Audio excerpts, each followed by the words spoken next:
HRN listeners. As we celebrate our 15th year, we are deepening our commitment to giving voice to the next generation of food systems storytellers, and we need your help. Our internship and fellowship programs help activate new possibilities for underrepresented and underestimated young people through experiential journalism, audio engineering, and production training. Through these unique programs, HRN helps food equity stewards build essential workforce readiness skills that expand their potential and foster economic mobility. Please consider supporting these critical programs. And with a minimum donation, you can be entered to win a dinner for two at an amazing restaurant in one of 8 cities and tickets to a concert at a great venue in one of those cities. We have incredible partners across the country who have donated, as they also share our passion for helping to educate the next generation of food systems storytellers. Check out heritageradionetwork.org/15 to donate and enter to win today. That's heritageradionetwork.org/15 to donate and enter to win today. And make sure you donate before March 31st. Thank you. This episode is made possible thanks to listeners like you. Want to support independent food radio? Go to heritageradionetwork.org/donate today.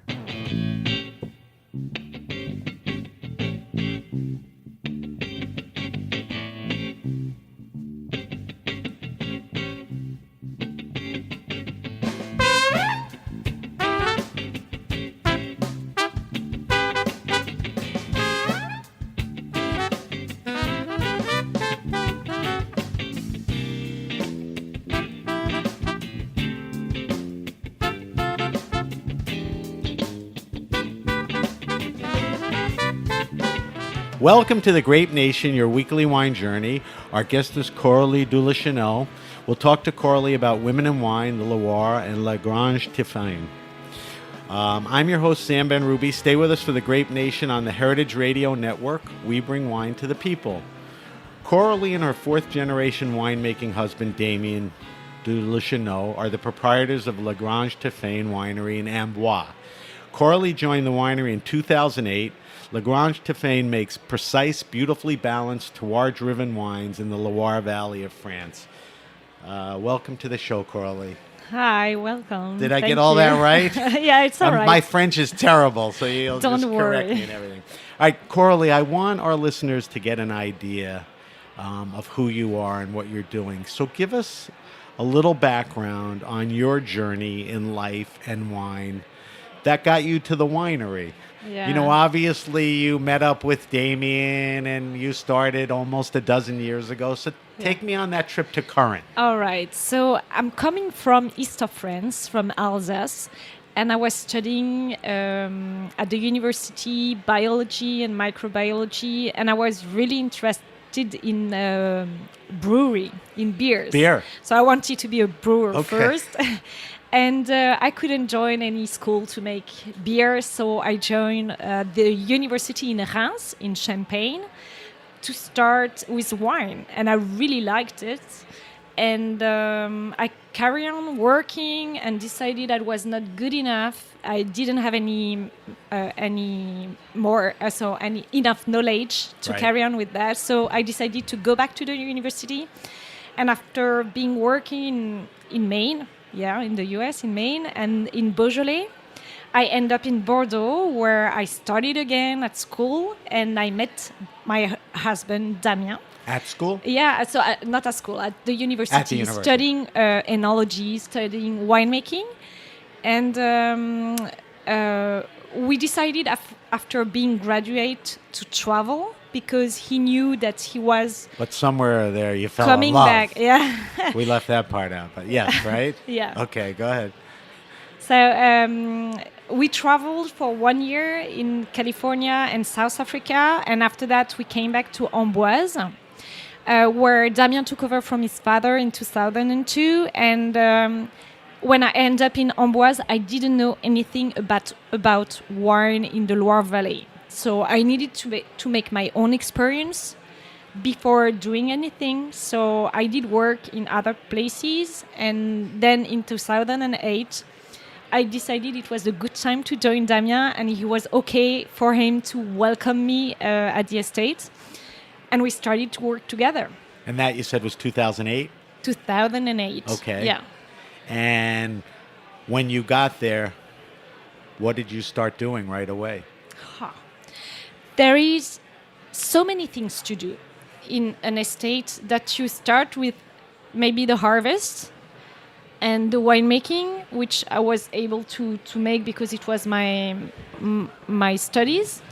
And I started to know a little bit more about the vineyard, which I didn't know anything about the grapes. You were more of an inside Yeah. than an outside, Yeah. so you got yourself out in the fields. Yeah, I was more efficient in the winemaking, but also in the marketing, sales, exporting. Right. So I was more in the business of the wine, but not producing the grapes, not in the production. So I really learned everything with the production with Damien, and yeah. You wanted to know every aspect of the business. Of course. Yeah. I needed to know everything. All right, we'll talk about the winery in a minute, but I wanted to get your take on something. Every June, we do Women in Wine on the Grape Nation, and all our guests, are the best women in the business, and that includes you. And I want to get your take about women in the wine business. When you got into the business, even when you were in school and when you got into the business, were there any challenges or adverse effects being a woman, being in the wine business? I really came in a wine business step by step. When I came in the wine business, it was really step by step. So I didn't have to prove everything at the same time. So I really enter gently. So maybe first with administrative things, with sales, with wine producing.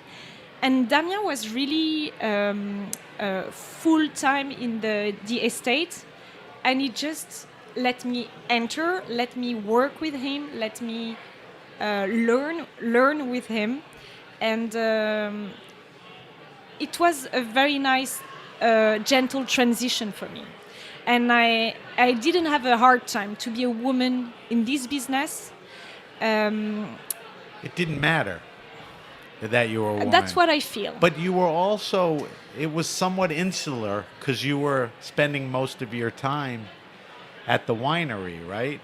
Yes. I mean, when would you get outside? I mean, you were very busy. So when now you're in New York at Yeah. your portfolio tasting. Yeah. So, fast forward. And at the beginning, the thing was really strange for me is I was Damien's wife, but not Coralie. I was Damien's wife. And I got a hard time to tell everybody that I was really part of the business. I'm not the wife of Damien. I'm Coralie Delecheneau, and I'm doing the wine with my husband. So that's part of the answer. Part of the answer is people didn't necessarily accept you as Coralie. You were Damien's wife. Exactly. It took time for you to be at the winery, I guess, and make a name. Exactly. And that's why when I joined Damien, on his label, it was only written Damien Delecheneau. And since I arrived, we put Coralie and Damien, and he was very clever for that. He really let me enter in the estate. So answer this hypothetical: if Damien had a brother, would you were Coralie was Damien's wife? Mm-hmm. If he had a brother, they wouldn't say it's Damien's brother. They would say Damien and his brother, whatever his name is, because he's another male. So yeah, but it's an acceptance thing, I think. So he's got a brother, but the brother had nothing to do with the wine business. And Damien, when he took over from his father, created everything. So he was talking about La Grange Tiphane and Damien Delecheneau, and that was him at the beginning. Right. That was Damien at the beginning who created the real interest on the La Grange Tiphane wines.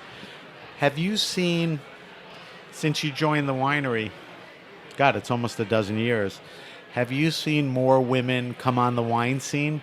Let's talk about the Loire.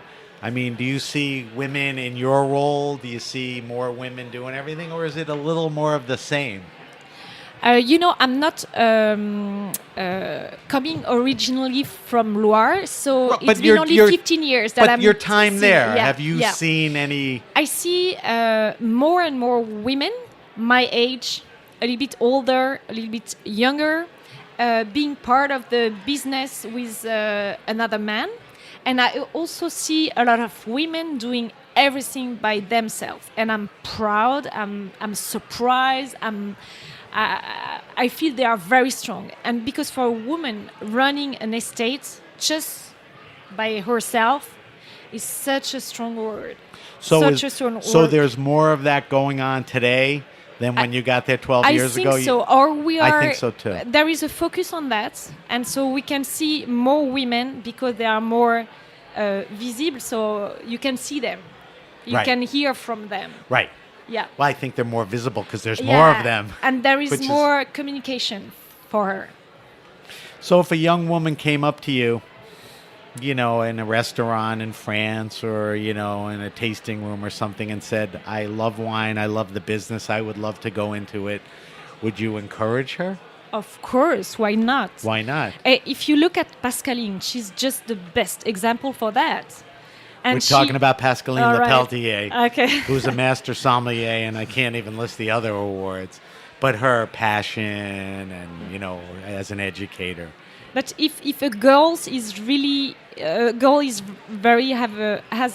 a real interest on the wine industry, wine business, wine tasting, I will just say go for your dream, go for it. But it's tough, it's hard work, but it's hard work everywhere, even for a man. But I think it's easier for a man than a woman. I had Michelle Smith Chappelle on from Domaine Chappelle in Beaujolais, and it's her and her husband, and I see her in Instagram pictures like with a hand tiller. You know, I mean, they're out there. I'm sure you're out there. That's what the business is. It's a passionate and love thing, right? I want you. So you guys farm about 15 hectares, Yes. and you are certified organic Organic and biodynamic. and biodynamic. I think one of the things collectively you and your husband have been able to do is apply scientific precision, I think because of your formal education, to natural winemaking. Explain what you do or how you do. Is that a fair way Yeah. to put it? I'm very upset with the word natural wine. Well, that was my next question. So let's just use that as a term, Okay. and then I want you Okay. to tell me what natural wine is to you, and is that even the right name? But how do you practice? Okay. For us, it's important to have all the knowledge that we can find on winemaking, but also the vineyard farming, so in the vineyard and also in the cellar. And so because we have scientists past education, then I think we can see what we want to do, what we do not want to do, when a wine is going on the wrong way, what we can do without adding any awful things in the wine. So we have a scientist background, and we are proud of that because we know exactly what we want to do compared to what we're supposed to do. So you're a little more analytical, and you have that science background. Now, you know a lot of wineries, winemakers are just old farmers. You know, they have no science background. Yeah, but we also know people who are really focused on the analysis, and they make wine and they correct the wine just by regarding the number of all the analysis. And we are really against that. For us, we are making the wine with our palate, with our cellar, our barrels, our natural yeast. And at the end, when the wine is in bottle, then we do the analysis because we need to have it to export the wine. That's exactly the answer I was looking for. There's a respect for soil and nature and everything. That's it's so important. So let's talk about natural winemaking. I don't like the term either. It's thrown around a lot. In wine, it's misunderstood. In food, it's even worse. You go to a supermarket, they put natural on everything, and it has nothing to do with natural. What do we call it? There's a movement where people care about, the soil, the fields, the winemaking. I mean, you could say, you're an organic winemaker, you're a biodynamic, but what is the movement? And so I do not have the word for what I think. I don't like the word natural wine, but what we try to do is really to have a very precise juice, a very precise wine without any default. So I don't know the word of default in English. Default? Default? Yeah. So, anything or fault. wrong? Fault. Yeah. Okay. We want a precise wine, bright wine, a wine that talks in your glass, talks in your palate, and a wine that tells a story, the story of the soil, the story of the winemaking, the story of the natural yeast who made the wine. And we want something precise. We do not want something crooked, something dirty, something changing. And so natural wine for me, it's natural grapes. You have to have organic grapes or biodynamic grapes. You cannot have dirty grapes making natural wine. So it's precise grapes, ripe grapes, natural grapes, and then try to put as less as you can in the winemaking. Low intervention. Low intervention means you check your wine, you try to understand the way the wine is going. Low intervention, but if you need to do something, you're supposed to do it before the wine change into vinegar, into something wrong. So you need to be very, to pay attention to your wine and to be very next to the wine, close to the wine, to know exactly what's going on in your tank, in your barrels, in your bottle. I think natural wine does nothing to describe that. I mean, Isabelle Geron has launched the Raw Wine Fair, and she's created her own standards, and raw wine certainly is a better term than natural wine, but that doesn't even do it. And I think everyone practices differently and has a different philosophy as far as how they do it. Well, for me,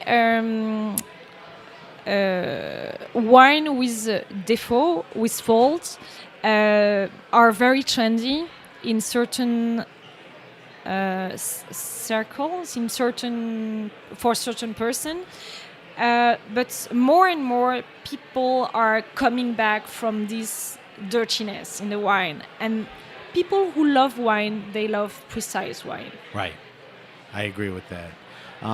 Let's talk about Grange Tiphane. You make wine in different regions in the Loire, right? Yeah.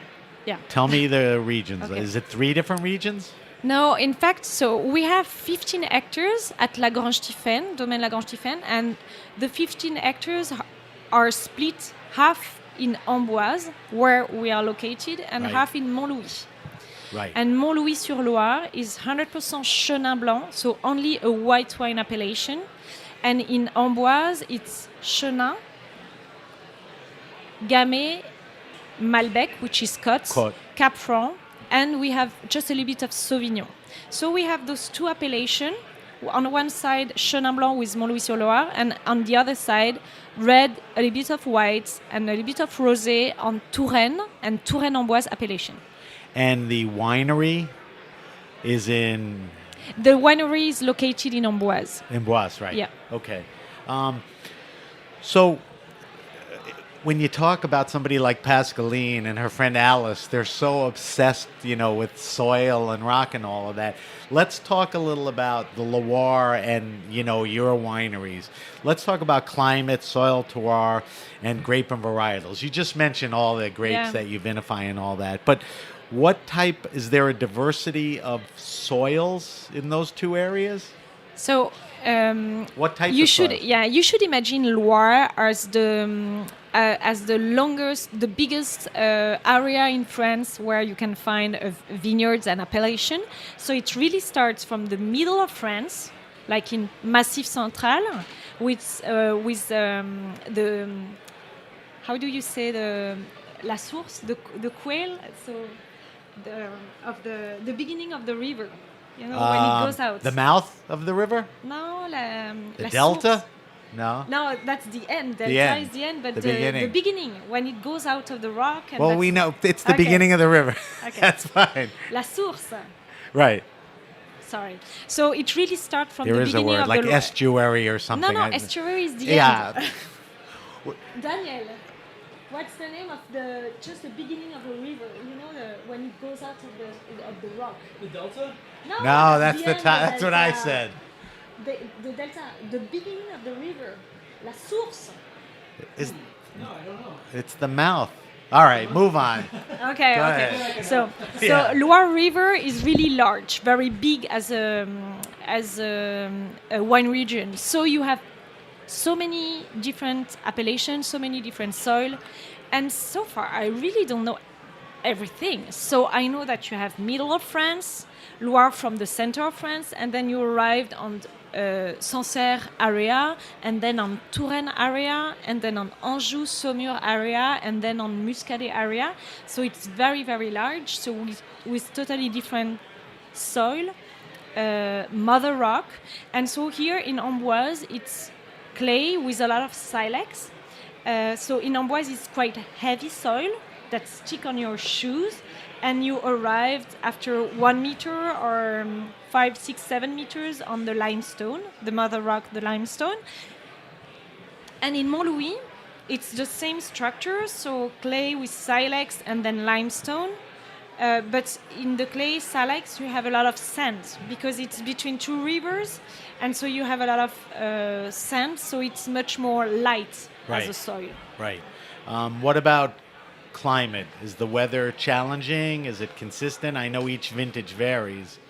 Climate is just a nightmare right now. Yeah. In April, middle of April, we had to fight against the frost. The vines are in advance with 15, maybe 20 days, which is a lot. When I started, we harvest always end of September till mid of October. Right now, since few years, we start early September and we finish end of September. So that's later than ever? No, that's earlier. Earlier. Earlier, So does climate change? of course. Global warming have Of an course. effect? Have you seen a change in the dozen Of years you've course. been there? The parents and grandparents and old person in the wine business in the area, they were talking about 1 year of frost every 10 years. And right now we are on 5 years of frost, 5 years in a row of frost? almost within the 7 past years, which is, it's hard to work in the vineyard and with the climate and the climate changing. And so for me, it's so important that people react with that and that people get conscious about Right. the weather changing, the climate changing.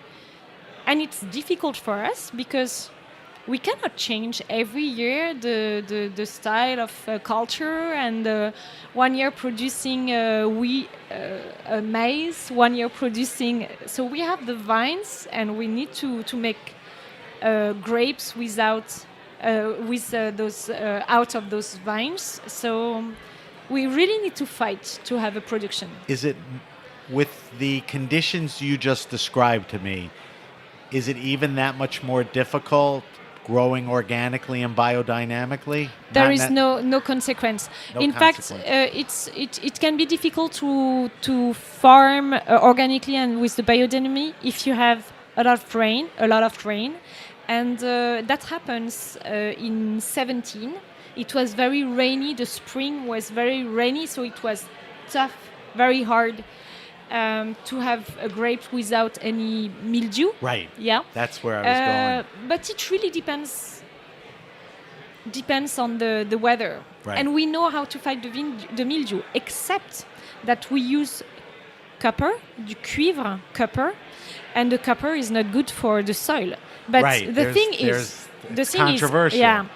Organic farming is using way less copper than traditional farming. So you're saying you use as little as you have to. exactly. Just like some people use no sulfur, add a little. Some of it occurs now, in the winemaking and all of that. So the bulk, I don't like that word bulk. Most of the wines that you make We do are okay. Chenin Blanc, right? Wait, for the white. For the Most whites. of our white Well, is Chenin Blanc. Right. And Chenin Blanc is just the best grape ever. Because with Anyone the who grows Chenin says that. We are so in love with this type of grapes, But it's wonderful because you can make regular sparkling wine like champagne method. Right. You can make ancestral method like pet nat. You can make wonderful dry, wonderful semi-dry, wonderful sweet wine, wonderful liquoreux and everything. And it's just So the diversity of the grape is amazing. An amazing grape. It's a great food wine too. Of course. Yeah. So you make wines with about, what'd you say, about 6 different grapes? 5. 5. Yeah. Let's go over them again. Chenin, Gamay, Côte, which is Malbec, Cabernet Franc. Cabernet Franc. A little bit of Sauvignon. And we also have field blended grapes to make the rosé wine. And so in more than 10 grapes, strange grapes mix to each other, which is You'll funny. do some Grolo blending as and well. all of that. Yeah. So on the red wines, the Cab Franc, is that the bulk of the red wines that you make? Do you make more Cab Franc than anything? What do you... We do not like Cab Franc. You don't? No. So why are you... The one that we love. funny. The one that we love is Côte, so Côte, Malbec, and Gamay. That's the two red grapes that are supposed to be in Amboise. And the Cab Franc came later to copy what was made on the west. So with Chinon, with Anjou, with Saumur. Right. I think people relate Anjou and Chinon to the Cab Franc. And not Cab so much Franc where got you a are. hard time to be ripe at our place, so in Amboise. So it's east of Tours. And for example, there is 1 week, 10 days, the difference of maturity between Chinon and Amboise. Chinon is on the west of Tours, Amboise is on the east of Tours, and the Cab Franc came just to make the copy of the wine on the west, Right. but it's not the right terroir for the Cab Franc. I get that now. So here's my curiosity. People drink Gamay. It's made in a bunch of different places. How does the Gamay differ in the Loire than, let's say, Beaujolais? And also, everyone knows Malbec from South America. They know it as a blending grape for Bordeaux. A lot of people drink it, as Malbec. How is it different? So for me, the grapes are the same. Yes. So Gamay from Beaujolais and Gamay from Loire, it's the same grapes, but it's the soil and the latitude. So east, west, north, south, which makes the difference. And so what does that impart? If you put them side by side, you would know the Loire Gamay right away just because you grow it and you're an expert. But what would you taste? Is it more mineral? I would say for the Gamay from Loire, I would taste more minerality, more saltiness, more freshness, more acidity. Okay.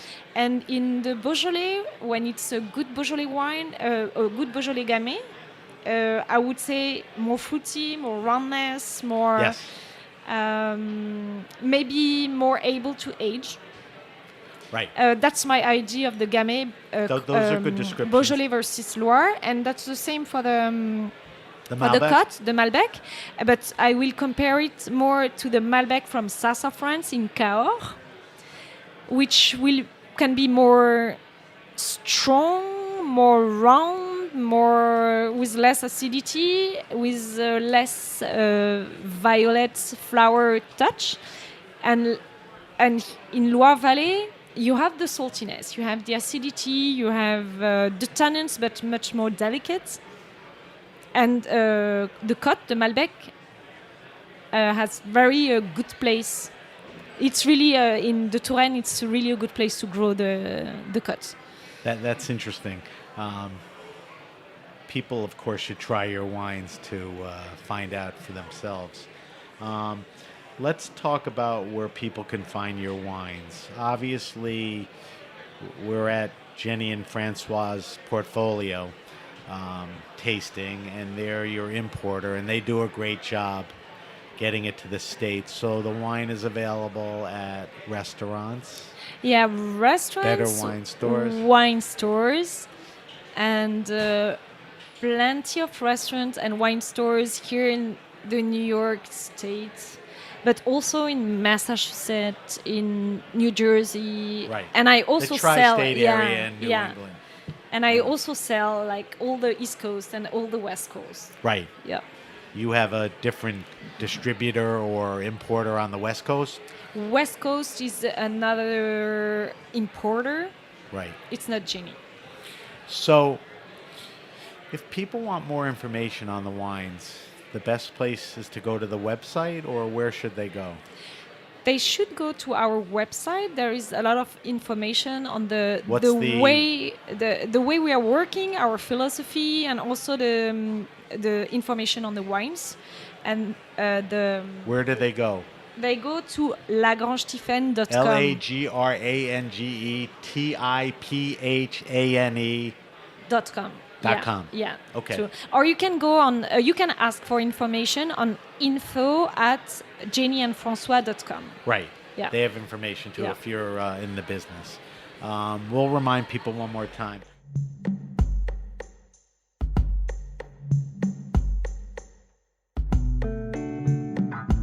This episode is brought to you by you. As an independent member-supported nonprofit, the amazing content you hear on HRN is made possible thanks to our generous community of members and partners. For 10 years, HRN has been a defining voice in America's food movement, and we never would have made it this far without you. Join us in celebrating an amazing decade of food radio and support our summer fund drive by becoming a member of HRN. You can choose from our member gifts and will receive exclusive discounts on HRN events. We truly believe that with your help, we can change the world and our food system, one bite or soundbite at a time. But there's no food radio without you. Go to heritageradionetwork.org/donate before July 31st to do your part to ensure a bright future for your favorite food podcasts.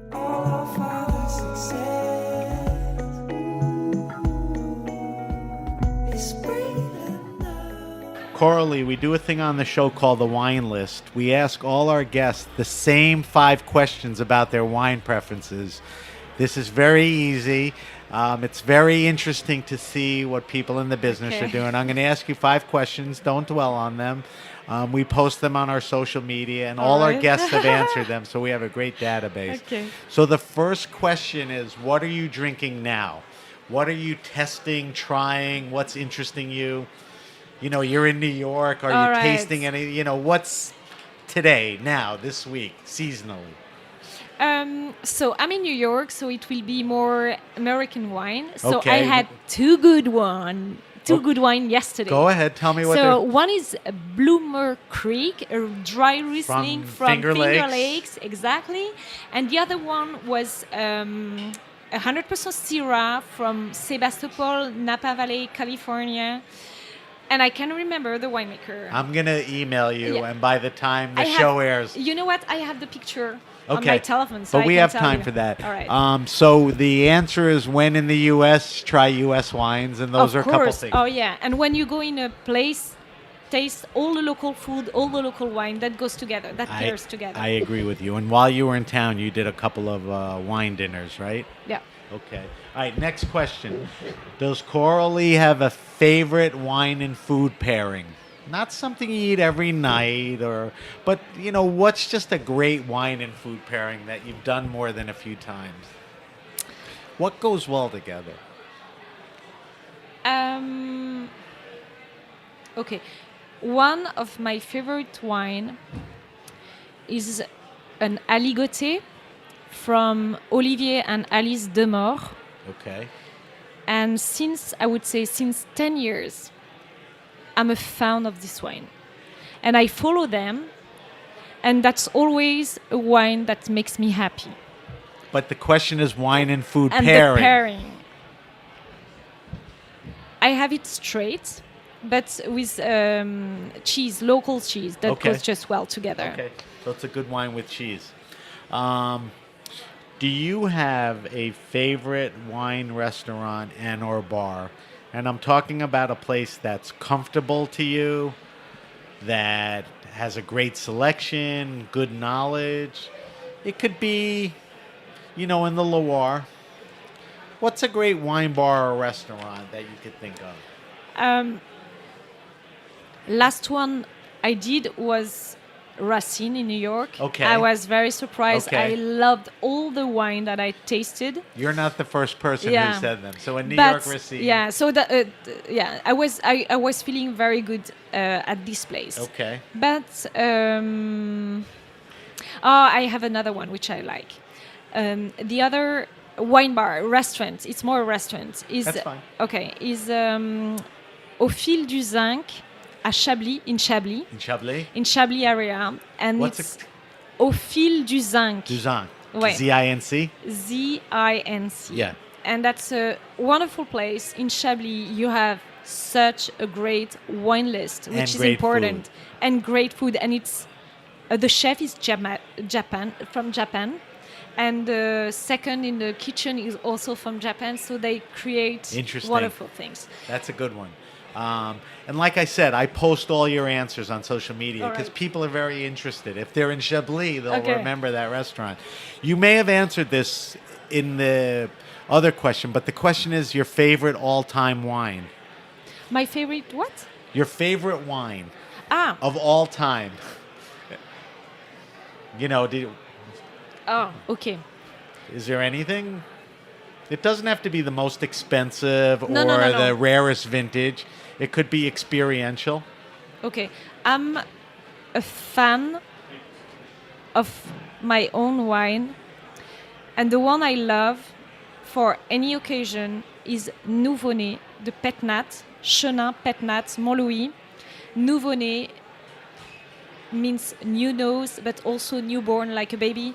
And for me, it's always, like I said, for the Chablis, I love this wine, and I'm fan of the wine, and that makes me happy. I would love wine that makes me happy. That's the answer. And the second wine, which I'm fan of it, is Langlore. Eric Pfifferling, that's the winemaker. Spell his last name. L apostrophe, I don't know how you call that. L Yeah. apostrophe. Yeah, So we know what that is. ANG G. G ANGORAE. Langlore. Langlore, I know who Yeah, it is. okay. And the guy is Eric Pfifferling. That's a red wine from south of France in Tavel, and that's a very light red wine. And you drink it like juice. I can empty the bottle by So myself. that's an easy and fun wine to drink. Yeah. Okay. Like I said, I'll post that. Here's the last question. And you should be able to answer it. Maybe a little harder because you're a winemaker. But I always ask our guests, what's the best wine you would recommend to somebody for about 15, 20 United States dollars? So you're talking about not a cheap wine, but not an expensive wine, but a good wine. And I think the Loire may compete in that area. They make a lot of wines that are reasonable. So give me in your mind the best red that's a great value and the best white that is a great value. Best bang for the dollar. Okay. It could be a region. It could be like Muscadet. Okay, yeah. It could be any. It doesn't I have to have- be a specific maker. I have a white wine What? that I love. Is Muscadet wine. Okay. The name is Domaine de Bellevue, and the name of the winemaker is Jérôme Breteau. Spell the winery. Bellevue, Bellevue. B-E-L-L-E. I got you. V-U-E. And they're a Muscadet Yeah. maker. That's a Muscadet maker, and the name of the wine is Gaia or Justice, and that's such a good Okay. white Muscadet. Give So me a Muscadet. red like that. A red like that can be...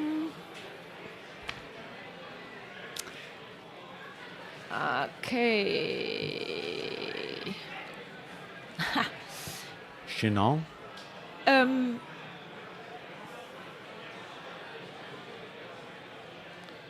It's not Cabernet Franc. It's not Cabernet Franc? No. Rosé? Wait. Let me think. Don't let me down on this. Yeah. I have one that I quite like is a red from Gaillac, and the type of grape. So the name of the wine is Pérousel. It's hard to write it. And the name of the winery is Cosmarine. Spell for me. C So I could post. AUSSE -MARINES.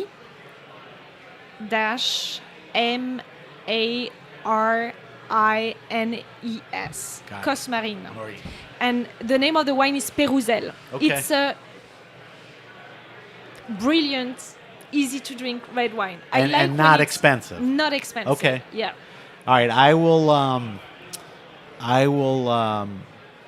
post all of those, and if I need to double check Yeah, names you or can ask spelling, me. I'll get back to you.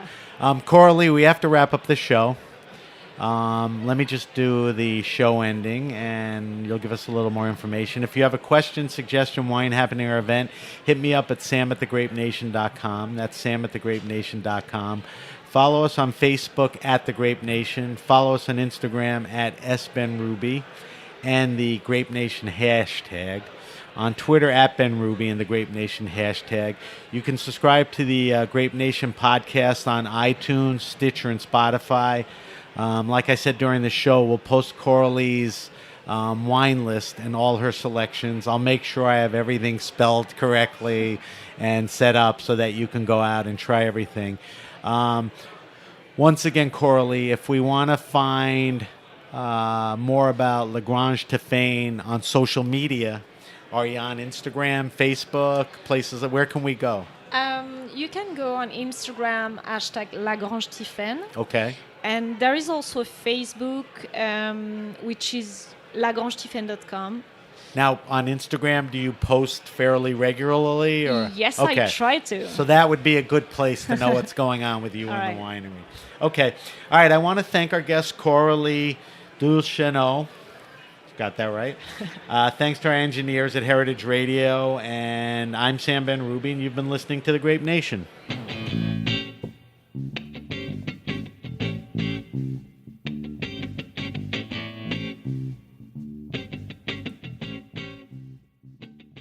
Thanks for listening to Heritage Radio Network, food radio supported by you.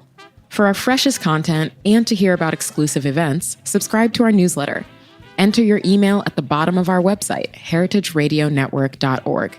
Connect with us on Facebook, Instagram, and Twitter at heritage_radio.